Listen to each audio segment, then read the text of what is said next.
Hello, hello, welcome back. This is Gwarmekia Sturdivant.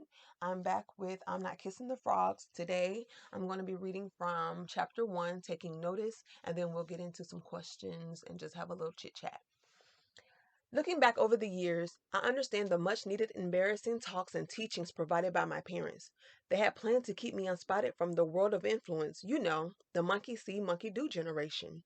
They wanted me to understand my own actions, the consequences of my actions, and what happens when I don't think before making any choice, whatever the decision may be. I felt like I was taking life courses at home, depending on the topic of discussion.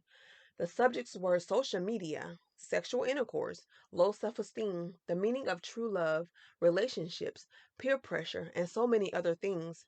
It was hard speaking about specific topics because my dad was there, and even though we are friends, the dad in him differs from the friendship we have.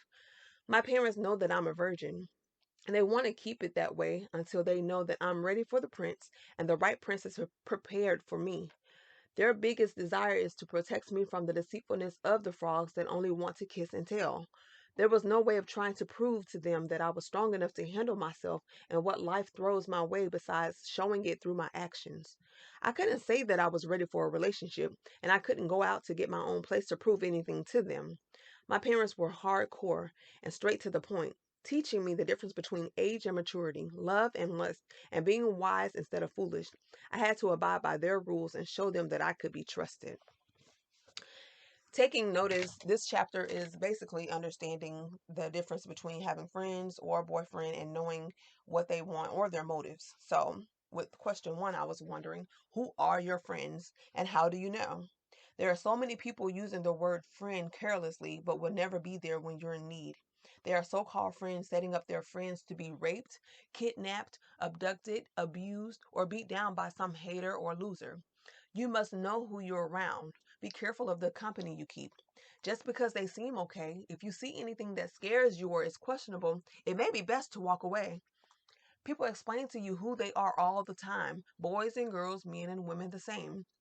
We just have to open our eyes and ears, hence the title, Take Notice. What do you have to do for them? What are you giving up? Whether it's for a boy or girl, what are they wanting from you? Is it all your time just to sit around and waste your life? Are they wanting your body sexually or to give you drugs or alcohol? Do they need you to do their homework or to copy all of your homework? Or are they genuinely invested in a long term friendship? No strings attached, no compromising your values or beliefs type of commitment. Just just think about it. You must stop and think about the friends in your life and understand their purpose and position they play. You must understand the team they're playing for, whether it's being used by God or Satan. I know it may sound too advanced because you're young and should enjoy life. You will enjoy life if you are careful.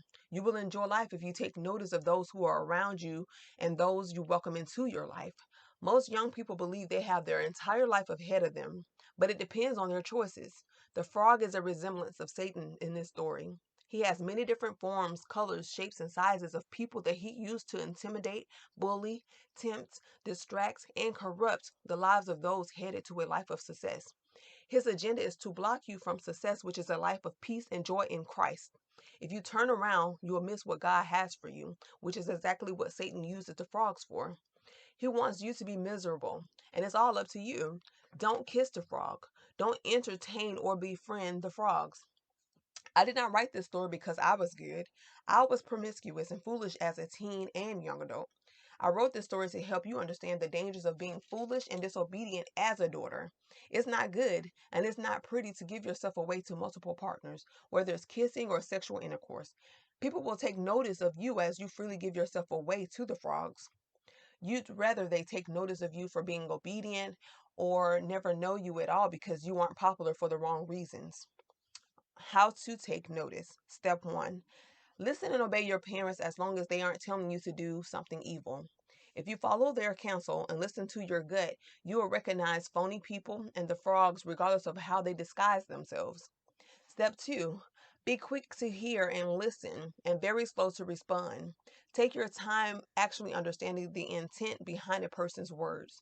Pay attention to people's actions, their words, their habits, and their patterns. Step three, pray for discernment. Ask God for wisdom and knowledge, understanding, and He will give you that discernment. Allow Him to lead you and obediently follow Him. Well, of course, this chapter has come to a close. I hope you've learned something from the topic taking notice. I hope to meet you here for the next chapter. And if you're new here, please subscribe. And all of you, please comment, like, and share this video with others. Thank you.